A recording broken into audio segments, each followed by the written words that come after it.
The aroma of pumpkin pie wafted through the cozy suburban home as Hank carefully balanced on a stepladder, hanging a Happy Thanksgiving banner across the living room. His wife, Dottie, bustled about, arranging miniature gourds and autumn leaves on the mantelpiece. Their home was transforming into a warm, inviting haven for the upcoming holiday feast.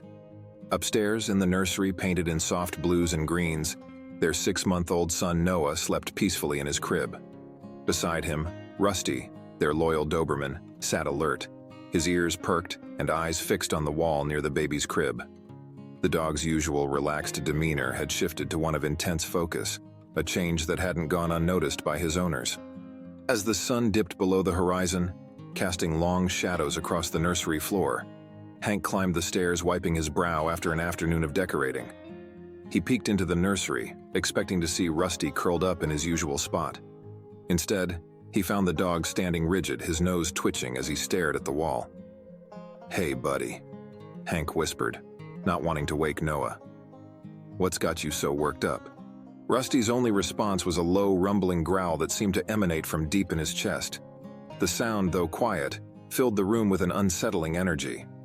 Hank's brow furrowed as he approached the crib, placing a gentle hand on Rusty's head. "It's okay, boy, everything's fine," he murmured, more to reassure himself than the dog. Rusty's behavior was odd, but Hank chalked it up to the change in routine brought on by the holiday preparations. He gave the dog a final pat and left the room, the unease lingering in the pit of his stomach.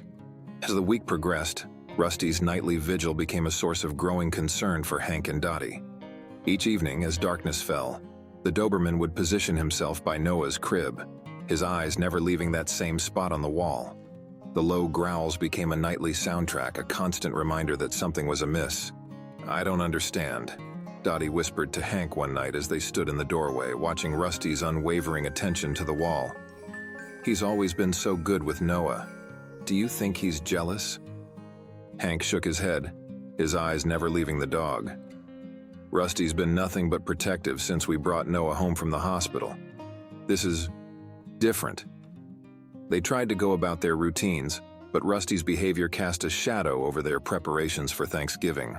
As Dottie polished the silver and Hank brought up extra chairs from the basement, their conversations inevitably circled back to their dog's strange fixation. "Maybe we should call the vet," Dottie suggested one afternoon as she peeled potatoes at the kitchen sink. "What if he's sick?" Hank nodded, worry etched across his face. "I'll give Dr. Thompson a call. Better safe than sorry." The next day, they loaded Rusty into the car and headed to the veterinary clinic. Dr. Thompson, a kindly woman with graying hair and a gentle touch, examined Rusty thoroughly. She checked his ears, eyes, and teeth, palpated his abdomen, and ran a series of tests. "Well," she said, reviewing the results, "I can't find anything physically wrong with Rusty. His blood work is normal and he seems to be in excellent health for a dog his age." Hank and Dottie exchanged glances, their concern deepening. "But doctor," Dottie pressed, "he keeps growling at the wall in our baby's room. It's not like him at all." Dr. Thompson's brow furrowed. "Has there been any change in your home recently? New furniture? Unusual smells?" Hank shook his head. "Nothing out of the ordinary. We've been preparing for Thanksgiving, but that's about it." The vet nodded thoughtfully. "Sometimes dogs can pick up on things we can't perceive. Keep an eye on him, and if the behavior persists or worsens, don't hesitate to bring him back in." As they drove home, the couple's worry only intensified. They had hoped for a simple explanation, a quick fix. Instead, they were left with more questions than answers. That night, as Hank and Dottie lay in bed, the faint sound of Rusty's growls drifted through the baby monitor. Dottie turned to her husband, her eyes wide with concern. "Hank, what if there's something wrong with the house? What if Rusty's trying to tell us something?" Hank sat up, running a hand through his hair. "First thing tomorrow, I'll do a thorough check of the nursery. We'll get to the bottom of this." True to his word, Hank spent the next morning examining every inch of Noah's room. He checked the windows for drafts, inspected the electrical outlets, and even pulled back the area rug to look at the floorboards. Rusty watched him intently, his tail wagging with excitement as Hank moved closer to the spot that had captivated the dog's attention for days. But Hank found nothing. No loose wires, no signs of pests, not even a water stain on the wall. He stood back, hands on his hips, frustration evident in the set of his shoulders. "I don't get it, Rusty," he said, looking down at the Doberman. "What are you seeing that we're not?" As the days ticked down to Thanksgiving, the tension in the house grew. Rusty's behavior remained unchanged, his nightly vigil a constant reminder that something was amiss. Hank and Dottie found themselves tiptoeing around the subject, their holiday preparations tinged with an undercurrent of worry. The impact of Rusty's strange behavior rippled through every aspect of their daily lives. Dottie, usually a sound sleeper, found herself jolting awake at the slightest noise, her mind immediately racing to Rusty and Noah. Hank's productivity at work suffered as he spent hours researching possible explanations for canine behavior changes. Even their neighbors noticed the shift, with Mrs. Johnson from next door asking if everything was all right after seeing Hank pacing in the backyard late one night, deep in worried conversation on his phone.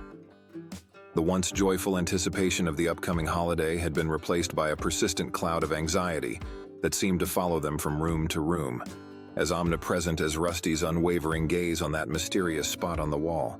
Dottie tried to focus on the positives as she prepared the guest room for her parents' arrival.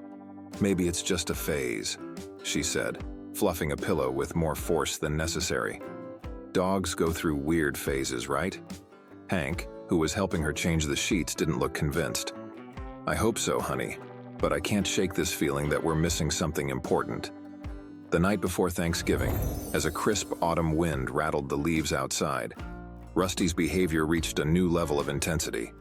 His growls grew louder, more insistent, and he began to pace back and forth in front of the wall, his nails clicking against the hardwood floor. Hank and Dottie stood in the doorway, watching with growing alarm. Noah, disturbed by the commotion, began to fuss in his crib.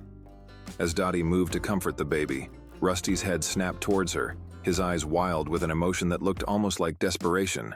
And then, to their shock, Rusty did something he had never done before. He began to scratch at the wall, his paws scrabbling against the pale blue paint with frantic energy. "Rusty, no!" Hank shouted, rushing forward to pull the dog away.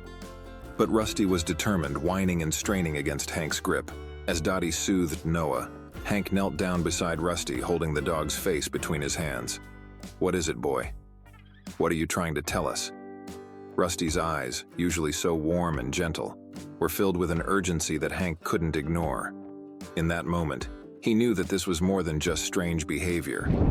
Rusty was trying to communicate something vital, something that they had been too blind or too busy to see.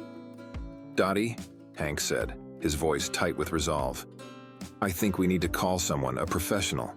There's something going on here that we're not equipped to handle." Dottie nodded, clutching Noah to her chest. "Who should we call? The police?" Hank shook his head, his eyes never leaving the spot on the wall that had captured Rusty's attention for so long. "No, not the police. I have an idea. Let me make a call." As Hank reached for his phone, Rusty settled down, lying at the foot of Noah's crib with his eyes still fixed on the wall. The dog's vigilance had finally broken through their skepticism, forcing them to confront the possibility that there was more to this situation than they had initially believed. The next morning, as the first light of Thanksgiving Day filtered through the curtains, the Mendez family waited anxiously for their unexpected guest to arrive. The turkey sat forgotten in the refrigerator.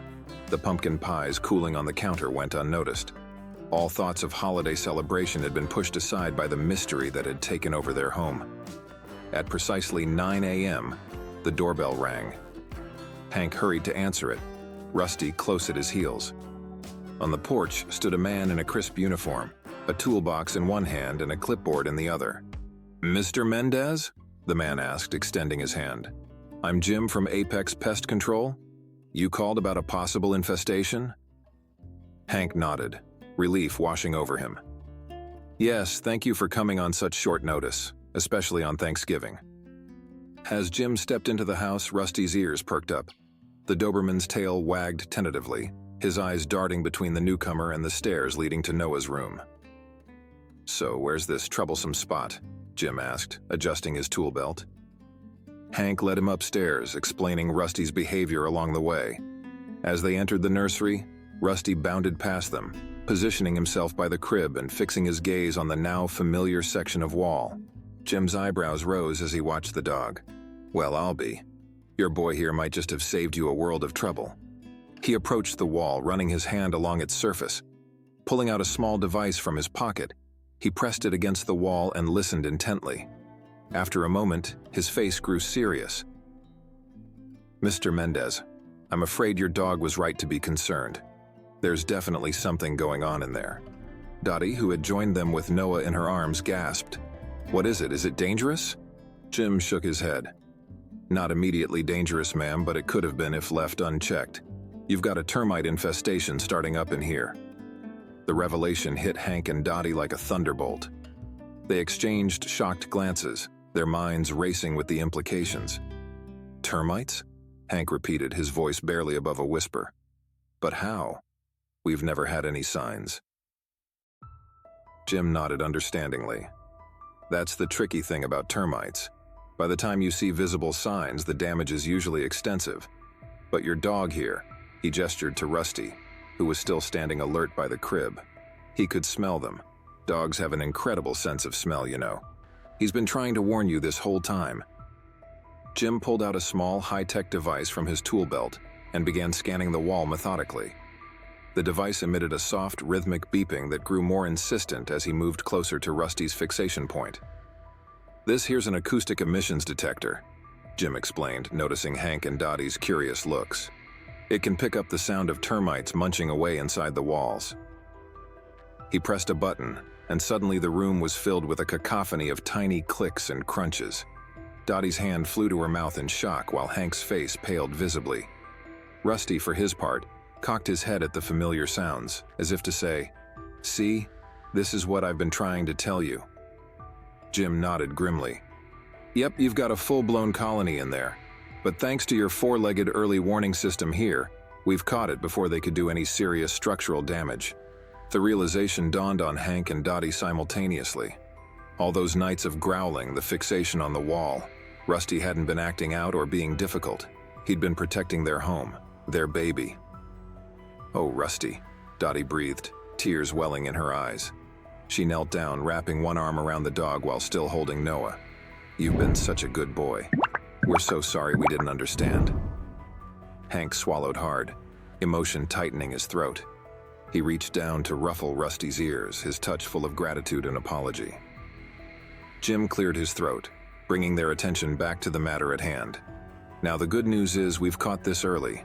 I can start treatment right away, and we should be able to eliminate the problem before any significant damage occurs." Hank nodded firmly. "Please do whatever you need to do. We can't thank you enough for coming out today."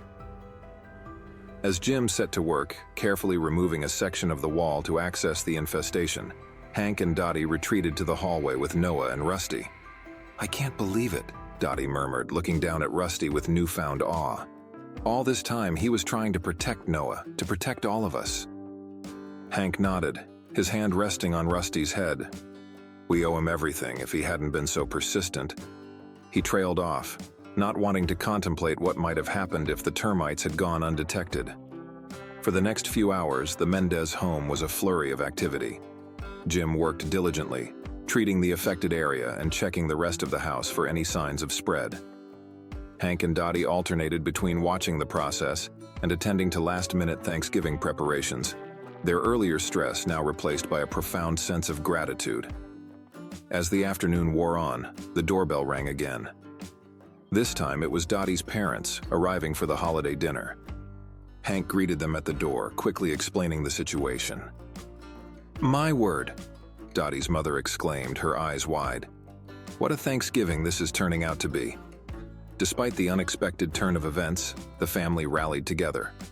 Dottie's father pitched in to help Jim where he could, while her mother took over in the kitchen, ensuring that the holiday meal wouldn't be entirely derailed. As the sun began to set, casting a warm glow through the windows, Jim packed up his equipment. "All right, Mr. and Mrs. Mendez, we've taken care of the immediate problem. I'll need to come back for a follow-up treatment in a couple of weeks, but your home is safe now." The relief in the room was palpable.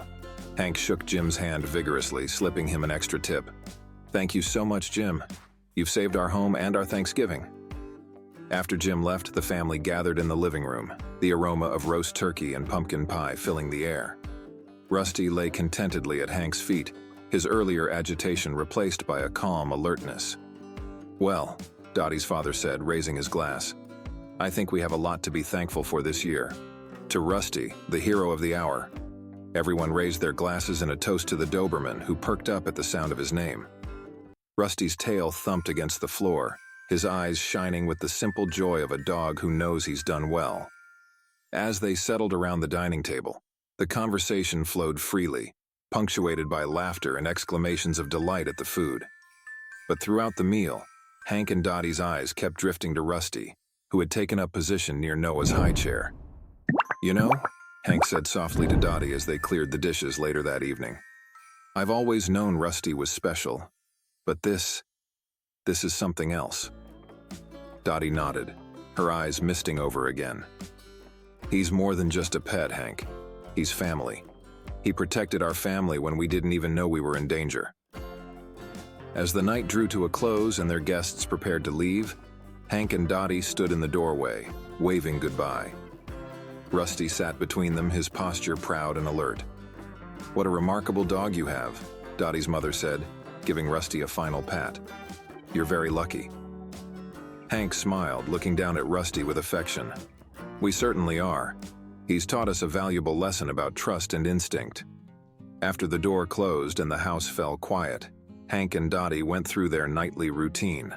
As they tucked Noah into his crib, now free from the threat that had lurked unseen in the walls, Rusty padded into the room. He circled once, then settled into his usual spot by the crib. Hank knelt beside him, scratching behind his ears. "Good boy, Rusty. You can rest easy now. You did it. You kept us all safe." Rusty's eyes, warm and intelligent, met Hank's. There was an understanding there, a bond deepened by the events of the past few weeks. He let out a contented sigh and rested his head on his paws, still maintaining his watchful gaze over Noah. As Hank and Dottie left the nursery, hands intertwined, they paused in the doorway for one last look.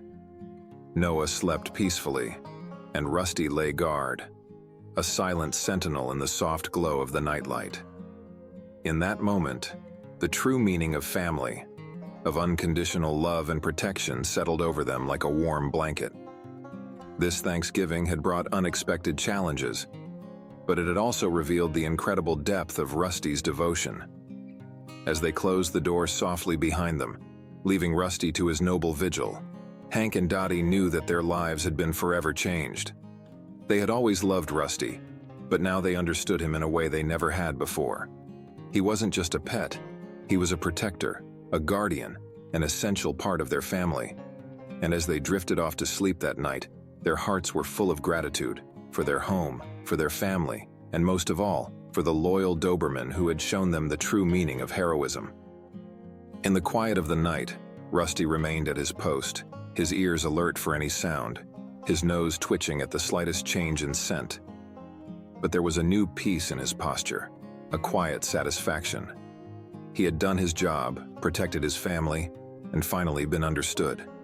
And as the first light of a new day began to creep through the windows, Rusty knew that whatever challenges tomorrow might bring, he would be ready, ever vigilant, ever loyal. For in the end, that's what family does. They watch over each other, protect each other, and love each other, unconditionally and without hesitation. And in this home, on this Thanksgiving and every day after, Rusty would continue to embody that spirit. A true guardian angel with 4 paws and a heart of gold.